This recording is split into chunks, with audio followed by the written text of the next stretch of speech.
Accidente de tránsito en el sur de Quito entre 3 buses de transporte público deja varios heridos. Conmoción en el país por la muerte de Emilia. Ministra de Justicia informó que uno de los involucrados se habría suicidado. Corte Constitucional analiza pedido de juicio político contra el vicepresidente Jorge Glass. Quedan pocos días para realizar la revisión y matriculación vehicular. Centros asignados atenderán en horarios extendidos.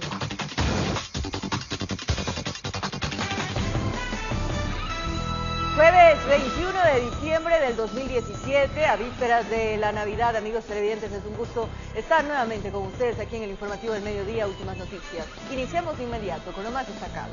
Un accidente de tránsito ocurrido la mañana de este jueves dejó varios heridos en el sur de Quito. El siniestro se produjo entre 3 buses del transporte público. Primero fue un frenazo y luego fue el golpe ya total. Todo el mundo que estábamos parados, caímos boca arriba, nos tratamos de levantar y cuando ya me levanté, lo único que vi es gente que gritaba y una señora que está embarazada, una señora que sangraba, pero a chorros. Un gran susto se llevaron tanto conductores como pasajeros de 3 unidades de transporte público. Es que al parecer los correteos entre 2 de ellas y la inobservancia de las señales de tránsito ocasionó la mañana de este jueves un accidente en el sector de la Villa Flora en el sur de la ciudad. Estuvimos cruzando, como se dice, el semáforo, todavía estaba poniéndose en luz tomate y cuando vienen los dos buses ahí correteando y pues impactan. A no ser por el muro que había al lado, chuta, nos botaba abajo a la línea del trole. Tras del suceso hubo alrededor de 10 heridos. El bus que venía por el Alonso de Angulo, ¿cuál es? La Maldonado, nos dio de lleno. Yo iba en el asiento de adelante y me di contra el vidrio. La congestión en el sitio fue pesada hasta media mañana, pues se cerraron 2 carriles sobre la avenida Alonso de Angulo en sentido occidente-oriente y sobre la Pedro Vicente Maldonado en sentido norte-sur. Hasta el momento no se podría manifestar quién tuvo culpa y el porqué del accidente del tránsito. Ya está avanzando lo que es personal de CIA para que realice el peritaje respectivo y ellos sabrán manifestar en conforme a la investigación pertinente con personal de fiscalía. Tras el siniestro, unidades de emergencias como ambulancias llegaron al punto para ayudar a los heridos. Del cuerpo de bomberos están 2 y ambulancias del Ministerio de Salud igual unas 2. Pasadas las 9 de la mañana la avenida fue habilitada mientras los heridos fueron trasladados a diferentes casas de salud. En Quito informó Andrea Urbe. Otro caso de presunto femicidio se registró en la provincia de La Suay. Una madre de 23 años de edad habría sido asesinada por su esposo. Las víctimas recibieron 21 puñaladas. La autopsia reveló que la fallecida estaba embarazada de 11 semanas. La encontré muerta con varias puñaladas y afuera de la casa, toda ensangrentada. Así, con profundo dolor, Claudio, hermano de Sandra, contó cómo encontró el cuerpo de la joven madre de 23 años de edad en su casa ubicada en el sector de Patapamba, parroquia de Turi. Cuenta que abrazó a su hermana, pero ya sin vida. Yo le cogí, pero no estaba vivo. Enseguida, comunicó a la policía sobre lo sucedido. Se presume que estamos ante un posible caso de femicidio, ¿no? Dice que su hermana recibió varias puñaladas, pero una de ellas fue mortal y terminó con su vida. Le ha pasado uno por debajo de la axila y que pasa del corazón. A la pena por la muerte de su hermana se sumó el saber que estaba embarazada. Embarazada de aproximadamente de unos 11 meses. 11 semanas que digo, perdón. ¿Ustedes no sabían? No sabíamos. Acusa a su cuñado de este acto criminal que nuevamente asombra a la comunidad azuaya. El esposo, porque tenían problemas de ellos de pareja. Reconoce que aconsejó que se alejara de su esposo. No nos hizo caso nunca hasta que pasó esto. La policía busca al posible causante de esta tragedia que deja a una niña de 3 años en la orfandad. Como personal de inteligencia estamos tratando de ubicar a este individuo. Se ha desplegado ya algunos sectores de la policía de inteligencia. La familia pide justicia. Justicia a todos, porque la hijita de ella queda con nosotros. Ayúdenme, jefe, si no quede impunamente así. Más no sabía que ellos han hecho eso. Informó desde la ciudad de Cuenca, Francisco Ramírez. Desarticulan una organización dedicada a cometer delitos informáticos. El operativo se realizó esta madrugada en Guayaquil y Durán. 9 personas fueron aprehendidas en Guayaquil y Durán por aparentemente clonar tarjetas de crédito y cédulas de identidad para vaciar cuentas bancarias. La desarticulación de la supuesta organización delictiva se efectuó esta madrugada. Se está ejecutando una orden de allanamiento judicial con una orden de detención de una ciudadana. Lo mismo se está procediendo en varios domicilios con otros compañeros fiscales. Alrededor de $300.000 sería el monto del perjuicio a clientes de diferentes entidades financieras. Entre los aprehendidos figuran varias mujeres. Tiene que en la unidad de flagrancia rendir una versión y luego pasará a audiencia para que el señor juez de garantías penales proceda a conocer y a resolver la situación jurídica de la señora. Los supuestos integrantes de la agrupación denominada Los Magos serán sometidos a una audiencia de flagrancia en las próximas horas. Informó Jorge Salazar. Esta madrugada la Policía Nacional efectuó un allanamiento en el sur de Guayaquil y decomisó gran cantidad de droga, armas y celulares de dudosa procedencia. Una persona fue detenida para las debidas investigaciones. Se decomisó 2 armas de fuego, droga, dinero y teléfonos celulares y se aprehendió a una persona para investigaciones. Todo esto es el resultado de un allanamiento efectuado en la cooperativa Guayas y Quil, en el Guasmo Sur. Se encontró 2 armas de fuego, una calibre 38 tipo revólver, de igual forma una calibre 16. Existen un aproximado de 9 dedos de heroína que se encontraban en el lugar y de igual forma los teléfonos se encontraban reportados como robados. Enfrentamientos entre bandas delictivas por disputa de territorios para la venta de droga llevaron a la Policía Nacional a efectuar esta intervención. En sí hay información sobre que en el lugar había anteriormente unos disparos y posible actividades ilícitas de tráfico de sustancias. La persona detenida tiene 2 detenciones anteriores, una por tenencia ilegal de armas de fuego y por receptación. Se les conocido en el sector como alias Pajero. Redadas como estas buscan devolver la paz en sectores conflictivos del sur de Guayaquil que han sido asediados por microtraficantes de droga. Informó Jorge Salazar.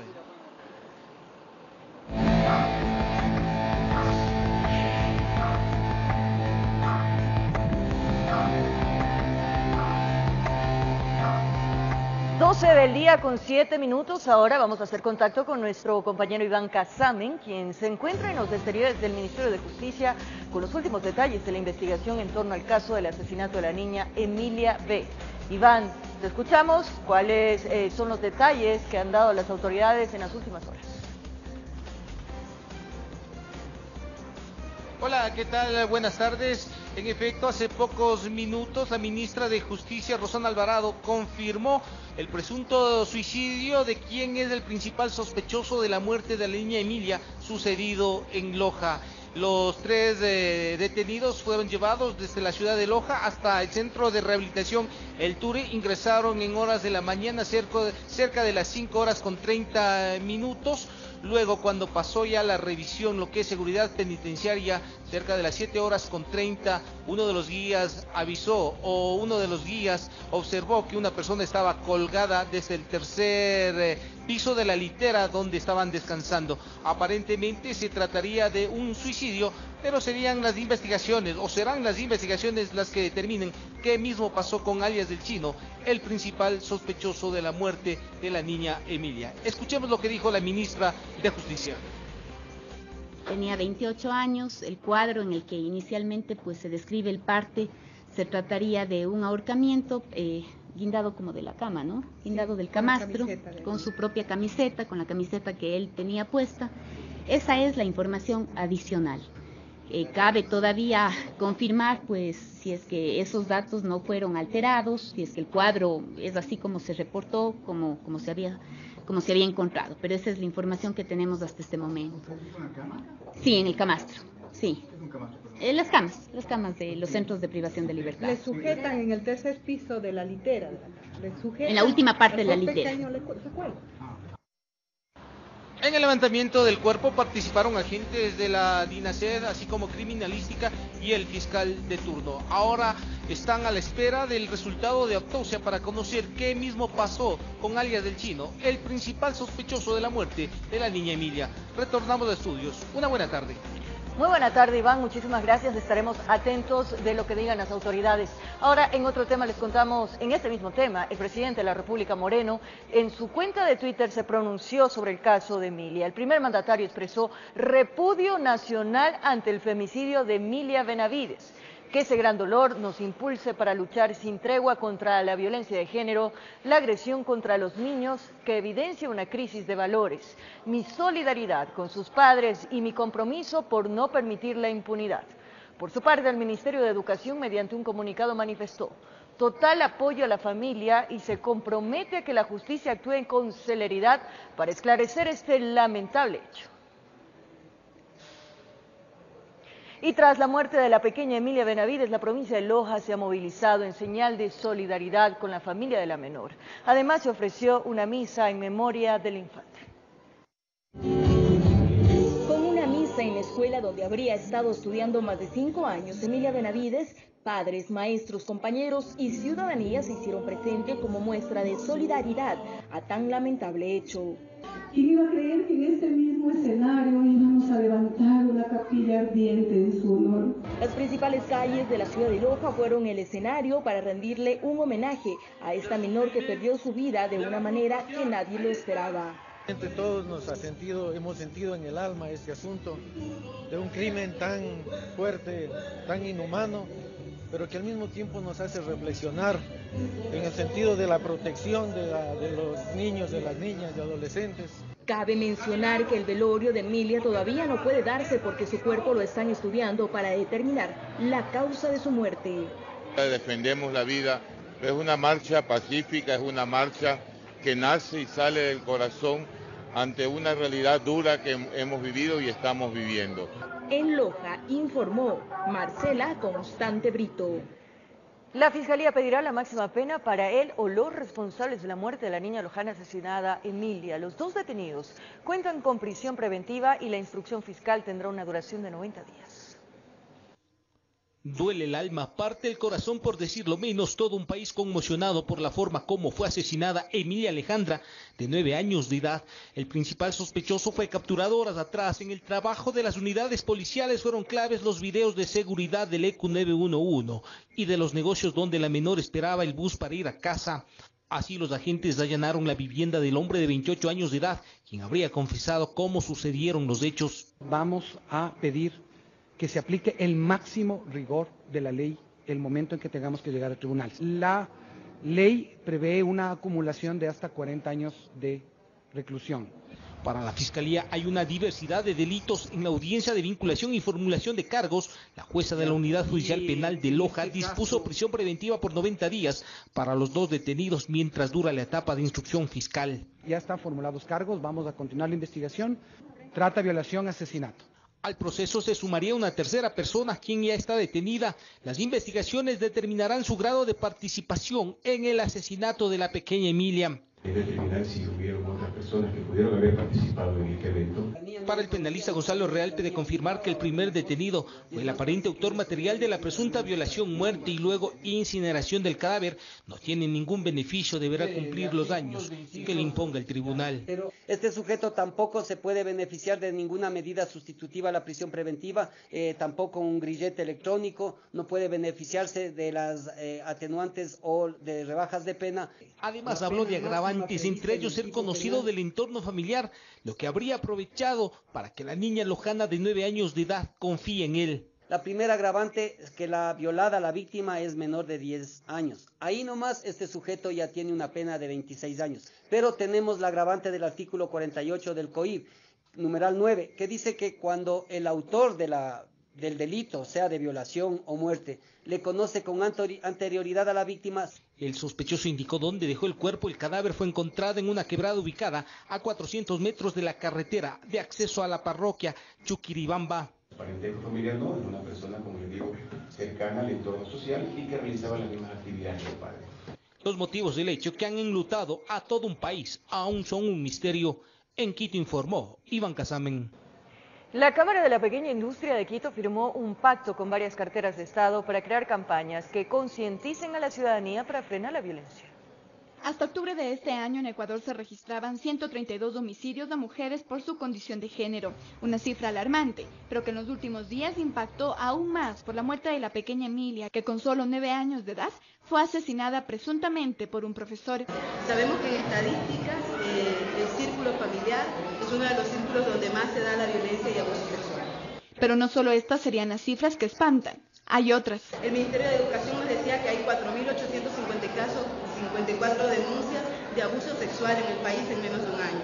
Tenemos que 1 de cada 3 adolescentes ha sido víctima de violencia. A decir de Silvia Salgado, asambleísta, el silencio es uno de los mayores peligros que una persona maltratada puede tener. La denuncia es responsabilidad de todas y todos. No se puede aceptar que alguien que conozca de indicios de violencia se quede callado. Tenemos que denunciar, vencerle a los violentos con una decisión firme. Para Eva García, ministra de Industrias, reconocer y enfrentar la violencia debe ser un compromiso de todos. No es posible que se siga permitiendo agresiones contra mujeres y niños, violencia silenciosa, ataques verbales y falta de respeto, incluso laboral. En ese contexto, la Cámara de la Pequeña Industria de Quito firmó un pacto con asambleístas y varios representantes de carteras de Estado. ¿El objetivo? Luchar contra la violencia infantil. De esta manera se espera que las cifras de violencia que culminan en el asesinato de la mujer se reduzcan hasta desaparecer en nuestra sociedad. En Quito informó Andrea Orbe. 12 del día con 16 minutos, es momento de nuestra primera pausa en Últimas Noticias y mucha atención. La Corte Constitucional analiza pedido de juicio político en contra de vicepresidente Glass. Además, no se acepta de última hora la suspensión condicional de la pena pedida por el vicepresidente Glass. Deberá seguir en prisión. Ya regresamos. Los puntos blancos son piel muerta desprendida del cuero cabelludo. La caspa es una enfermedad, por eso creamos Medicasp. Tu potente activo ataca el hongo y mejora la apariencia de tu cabello. No dejes que la caspa siga avanzando. Alíviala ya con Medicasp. Tengo caspa, voy a la farmacia y encuentro Medicasp. En toda vecindad hay la niña que se la sabe toda. El hijito de mamá. El galán. Mucho gusto.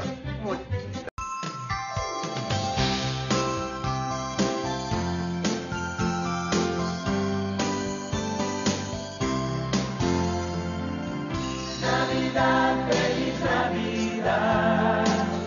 Vuelve a casa, vuelve al hogar. Navidad, dulce Navidad. El calor lo da. Ven a cantar, que ya llegó la Navidad. Ven a cantar, que ya está aquí la Navidad. Ven a cantar, que ya está aquí la Navidad.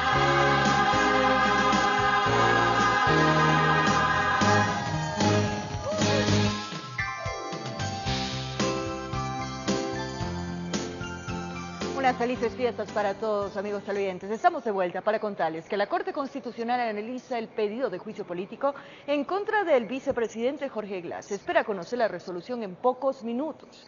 Javier Gallo nos tiene la información desde el lugar. Adelante, Javier, muy buenas tardes. Saludos cordiales a María Fernanda, amigos televidentes, a la espera nosotros en los exteriores de la Corte Constitucional a la sentencia que podría emitir el organismo en torno al pedido de juicio político en contra del vicepresidente de la República, Jorge Glass. La Corte se ha declarado en sesión reservada. Ahí tenemos algunas imágenes de lo que fue esta reunión, de lo que es esta reunión.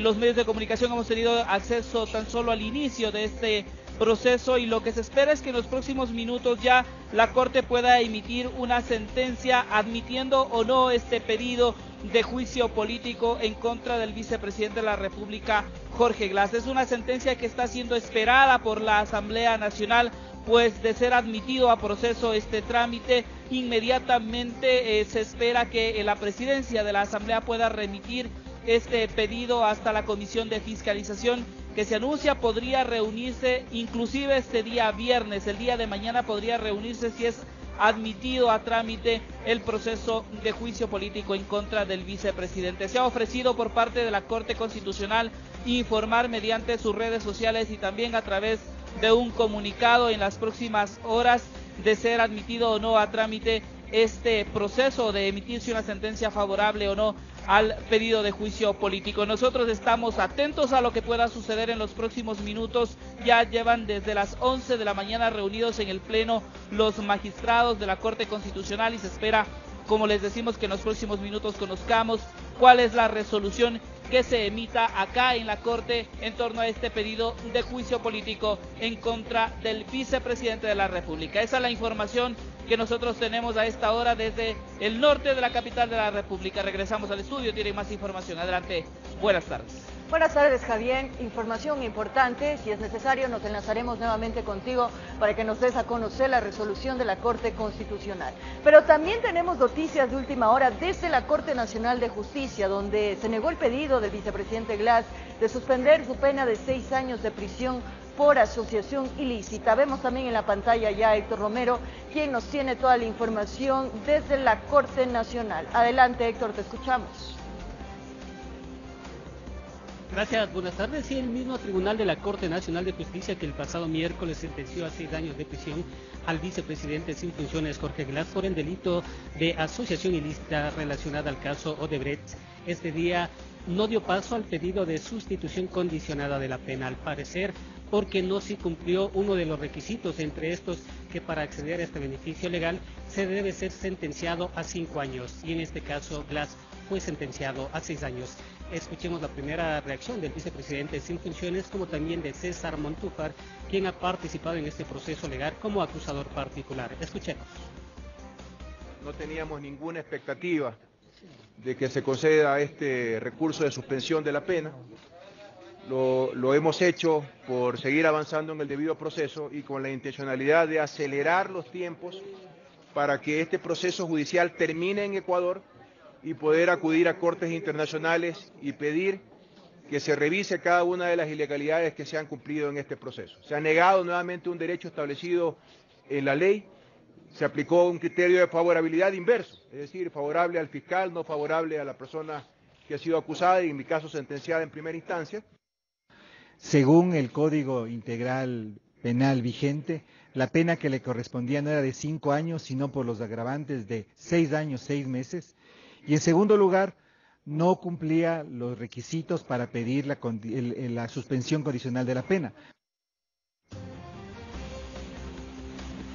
Y con esto, María Fernanda, amigos televidentes, Jorge Glass deberá regresar a la cárcel 4 ubicada en el norte de la ciudad de Quito. Esta es la información que nosotros generamos desde los exteriores de la Corte Nacional de Justicia. Buenas tardes. Buenas tardes, Héctor. Estaremos atentos de los detalles en el informativo del Comercio TV de las 18:55.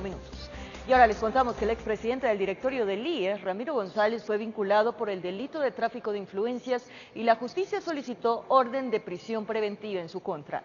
El caso tiene como sustento el informe de Contraloría con indicios de responsabilidad penal realizado el contrato entre el IES con la empresa Superclean para la limpieza de los hospitales de Santo Domingo y Babahoyo. El exfuncionario se encuentra prófugo desde el pasado mes de agosto. Y el fiscal general presentó una propuesta para reformar el Código Penal. Uno de los principales cambios que propone el fiscal es eliminar de la normativa el requisito de informe de Contraloría antes de iniciar una acción penal en delitos de corrupción. Por su parte, la Comisión de Justicia ofreció analizar el tema. La comparecencia del fiscal fue larga. En ella expuso al menos 7 nudos críticos que, según Carlos Vaca, deben ser reformados en el COI para agilitar las investigaciones que impulsa la Fiscalía. No estoy pidiendo ni vamos a pedir absolutamente nada que signifique ni un choque institucional ni una situación de descoordinación. No, al contrario, vamos a pedir lo que corresponde para que la investigación se lleve de manera técnica y profesional como corresponde.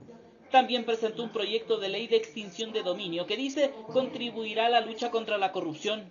Que es una ley que va a permitir que el Estado, luego de una investigación, respetando garantías y derechos constitucionales y legales, pueda establecer dónde están los bienes, de quiénes son estos bienes de origen ilícito, y eso pueda restituirse para beneficio de todos los ecuatorianos. Cosa con la que en la comisión no están del todo de acuerdo y ponen reparos. Habrá que precautelar los derechos de aquellos cuya propiedad será vulnerada, y para eso, como recomienda la asambleísta Cuesta, se podrían encontrar, diría yo, algunas soluciones. Y en el ámbito de la lucha contra la corrupción, el fiscal también pide que en el Código Penal se elimine el requisito de un informe previo de Contraloría en los casos de enriquecimiento ilícito y otros delitos de corrupción, que este requisito previo limite el ámbito de investigación, dice Vaca. No puede ser que la Fiscalía, que tiene la obligación constitucional de investigar, tenga todas sus manos y sus pies atados a otras funciones del Estado. Pero que esta propuesta debe ser analizada a detalle, asegura Marcela Guiñaga, o se podría dar paso a errores y perjudicar a inocentes. El Ecuador necesita saber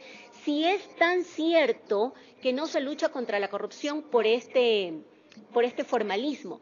El proyecto de ley deberá ser analizado a profundidad por la Comisión de Justicia de la Asamblea. El fiscal espera que con estos cambios la lucha contra la corrupción pueda ser más efectiva.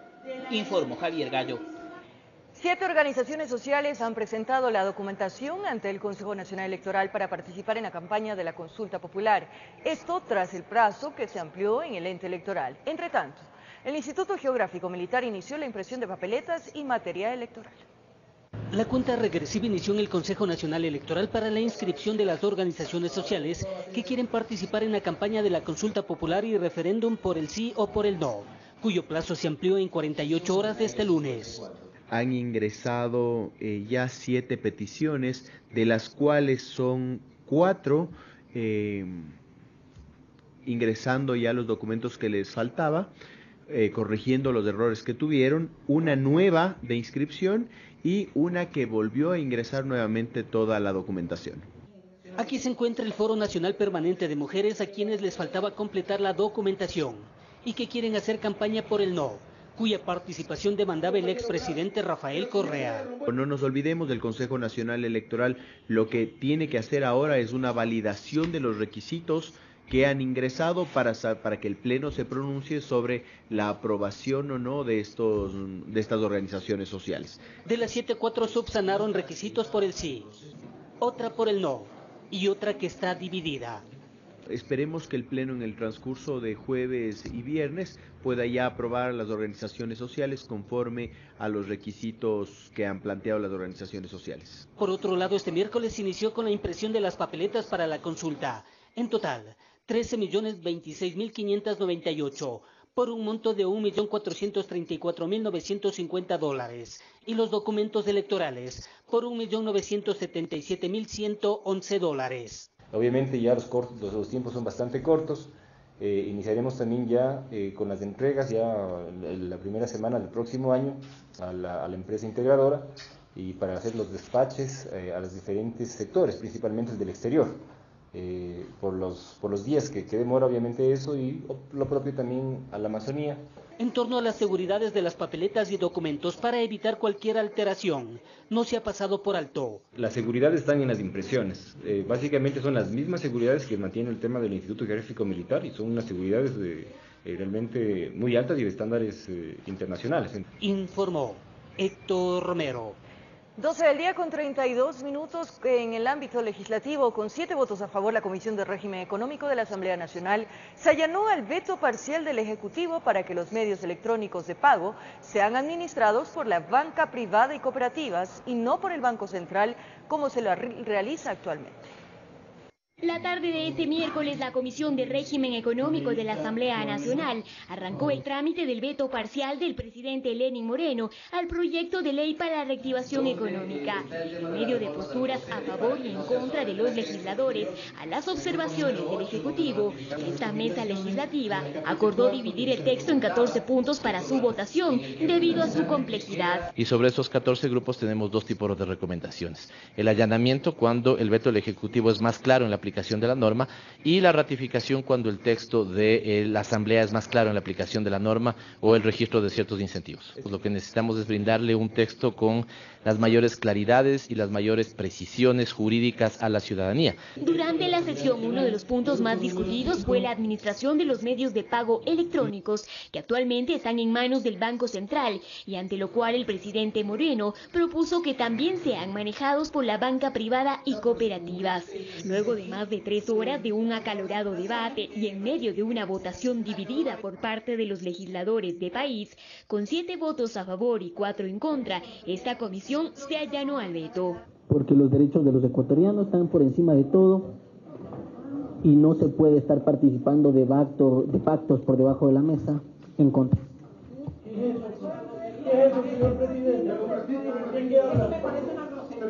Por favor, terminemos la votación. Habló de arreglos bajo la mesa, de pactos debajo de la mesa, y eso naturalmente me molestó a mí, porque nosotros no hemos arreglado absolutamente nada. La votación a favor también vino por parte de los asambleístas de la oposición, que pese a estar en desacuerdo con este proyecto de ley por considerarlo que cuenta con muy pocos elementos para reactivar la economía, se allanaron al mismo. Porque en este caso abren la posibilidad de impedir que el Banco Central pueda meter su mano por ahí para generar dinero electrónico de manera inorgánica. Entonces son temas interesantes, importantes y vitales para la economía, y en esos hemos apoyado el allanamiento. Se tiene previsto que el miércoles de la próxima semana se conozca el informe de esta mesa legislativa en el Pleno, pero será el presidente del Legislativo, José Serrano, quien decidirá si se votará por partes. En Quito informó Adriana Rojas. Las 12 del día con 43 minutos, amigos, es momento de revisar estas noticias destacadas que son parte de nuestro diario de la tarde y en circulación en las calles de Quito. Últimas noticias, jueves 21 de diciembre del 2017. Muere el principal sospechoso del caso Emilia. Así es, tuvimos un enlace en vivo precisamente sobre este tema. Rompecabezas de piedras se arman en San Francisco. Nos va a contar Pablo Campos de qué se trata, y además el suplemento de nuestro día jueves en la casa, una cena para los perros. Los perros también disfrutan de la Navidad. Taxistas informales de Calderón enojados. ¿Por qué? Pablo nos tiene los detalles. ¿Cómo estás, Pablo? Muy buenas tardes. Cuéntanos, ¿por qué están enojados, molestos los taxistas aquí en la capital de la República? ¿Qué tal, Fer? ¿Cómo estás? Un saludo para ti, para los televidentes. Hoy en la mañana hubo una protesta desde el peaje de Oyacoto hasta el sector de Calderón. Se caotizó el tráfico. Básicamente el pedido de los transportistas de 27 cooperativas de taxis tiene que ver con el proceso de regularización que realiza el municipio. Ellos no están de acuerdo con la forma en que se ha manejado el proceso. Se dice que se ha beneficiado realmente a pocos de sus compañeros, y por eso se realizó la protesta y hubo demasiado tráfico por la zona, mi querida. Estamos ya a pocos días de la celebración de Navidad y también de Nuevo Año, ¿no? De fin de año, y comienzan los operativos por parte de la Policía Nacional. Se anunció cómo va a ser el plan de acción, sobre todo en los terminales de Carcelén y de Quitumbe. Se estima que unas 160... Comienzan a viajar los ciudadanos. Exactamente, desde el fin de semana. Se estima que unas 160,000 personas usarán las 2 terminales terrestres para salir. Se ha prometido que se controlarán a los buses interparroquiales, interprovinciales, y también que se otorgará seguridad a los usuarios que van a congestionar precisamente estas 2 terminales.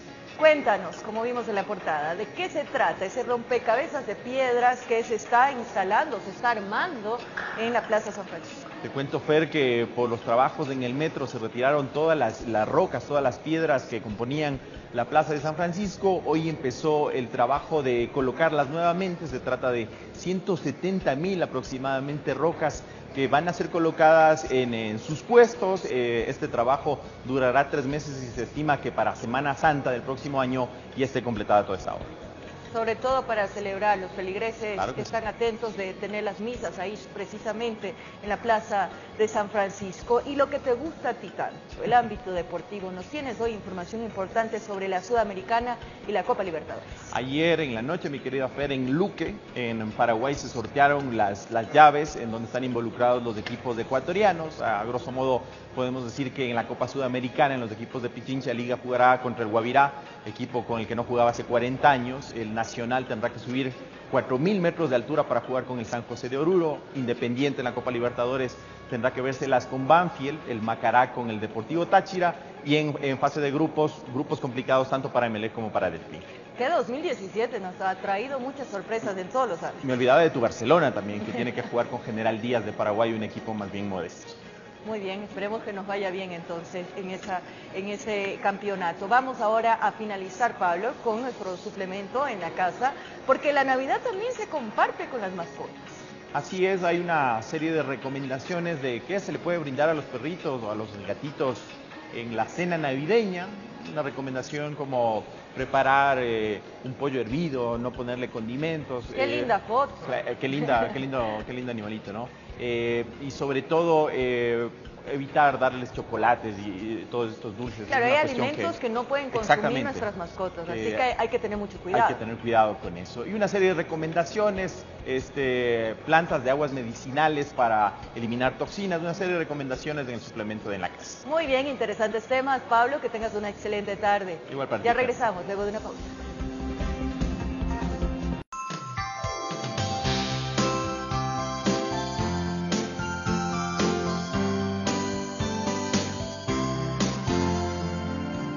Navidad, feliz Navidad, vuelve a casa, vuelve al hogar.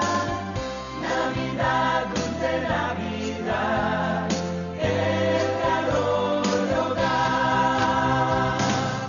Ven a cantar, que ya llegó la Navidad. Ven a cantar, que ya está aquí la Navidad. Ven a cantar, que ya está aquí la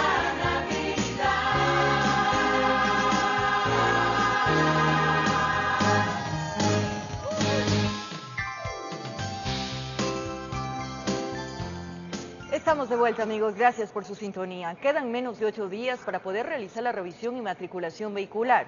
Los centros asignados para el efecto atenderán en horarios extendidos. Mucha atención.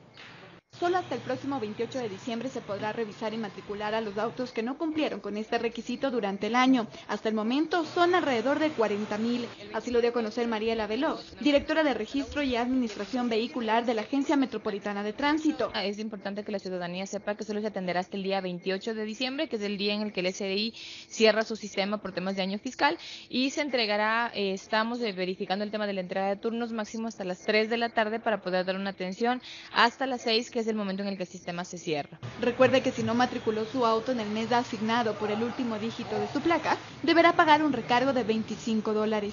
Este no se registrará en el sistema como una multa, pero igual usted deberá pagarla. Este valor tiene que ser cancelado obligatoriamente previo a asistir al trámite. Cualquier trámite que realice, sea renovación o traspaso de dominio, tiene que ser cancelado previamente en el Banco del Pacífico en la cuenta de la Agencia Metropolitana de Tránsito. La cita la podrá sacar a través de la página web de la Agencia Metropolitana de Tránsito. Pueden visitar nuestra página web www.amt.gov.es, donde les vamos a guiar a través de un sistema bastante sencillo de uso, el que tengan que sacar su cita, y también ahí hemos implementado en el sistema que el usuario verifique los valores a cancelar. Tanto los centros de revisión vehicular como de matriculación atenderán en horarios extendidos. Vamos a trabajar el día 23, que es sábado, hasta las 8 de la noche en Quitumbe y Bicentenario, y en los centros de matriculación, de revisión técnica vehicular, hasta las 5 de la tarde. Descansaremos el 24 y el 25, el 26, que en principio está considerado como feriado, también trabajaremos, el 27 con horarios extendidos hasta las 8 de la noche en la mayoría de nuestros centros. Recuerde que de no cumplir con la revisión y matriculación vehicular, para el 2018 se le generará otro recargo económico. En Quito informó Andrea Urbe. Alrededor de 920.000 predios distribuidos en zonas urbanas y rurales serán revalorizados en la capital de la República, tras la aprobación de la ordenanza por el Consejo Metropolitano. El Consejo Metropolitano de Quito aprobó este miércoles con 20 votos a favor la ordenanza del Plano del Valor de Tierra de Predios Urbanos y Rurales, que contempla que alrededor de 920.000 predios sean revalorizados con el objetivo de que el valor catastral sea similar al precio comercial del bien. El beneficio es para todas las personas que en un momento dado tengan que hacer una transacción y no tengan una diferencia entre el valor predial y el valor comercial, de tal manera que el gap que puedan tener que pagar por lo que es valor de plusvalías, por ejemplo, sean menores porque ya están más ajustados a los valores reales de mercado. La medida de revalorización provocará un incremento y dependerá del avalúo del predio que haga el municipio. Porque se eleva la plusvalía y esto le beneficia a la gente, porque su patrimonio crece. Dependiendo pues de la situación alrededor de las diferentes propiedades, o de si hay desarrollos urbanos, o de si hay nuevas infraestructuras públicas, por ejemplo. Por pedido de varios concejales se hizo una excepción a la valorización de un proyecto de vivienda social municipal, que es del Bicentenario. No cabe porque esta es vivienda de interés social. Y lo que se ha pactado con la gente en el 2012, 2013, 2014 es el precio que se tiene que mantener. Con los nuevos valores actualizados por la ordenanza aprobada servirá de base para el cálculo del impuesto predial para el 2018, tomando en cuenta que el presupuesto de la ciudad entró en vigencia por Ministerio de la Ley. Y eso es lo que tenemos que definir ahora, es decir, cómo hacer que el pago del impuesto no sea injusto si es que el incremento del valor ha sido muy alto. Según el Código Orgánico de Organización Territorial, Autonomía y Descentralización COTAD, la revalorización de los predios debe realizarse cada 2 años, informó Priscila Cadena. 12 del día con 56 minutos, atención, información de última hora. Nos enlazamos nuevamente con Javier Gallo en la Corte Constitucional porque se dio a conocer la resolución sobre el pedido de la Asamblea Nacional a propósito del posible juicio político en contra del vicepresidente Glass. Escuchamos con atención, Javier. María Fernanda, amigos televidentes, hace poquísimos minutos hemos conocido que con una mayoría dentro de la Corte Constitucional se ha dado paso, se ha dado luz verde a la admisión de juicio político en contra del vicepresidente de la República, Jorge Glass. Con esto el proceso regresará, después de que se emite esta sentencia, el proceso regresa a la Asamblea Nacional para que la presidencia de la Asamblea remita el proceso ya a la Comisión de Fiscalización.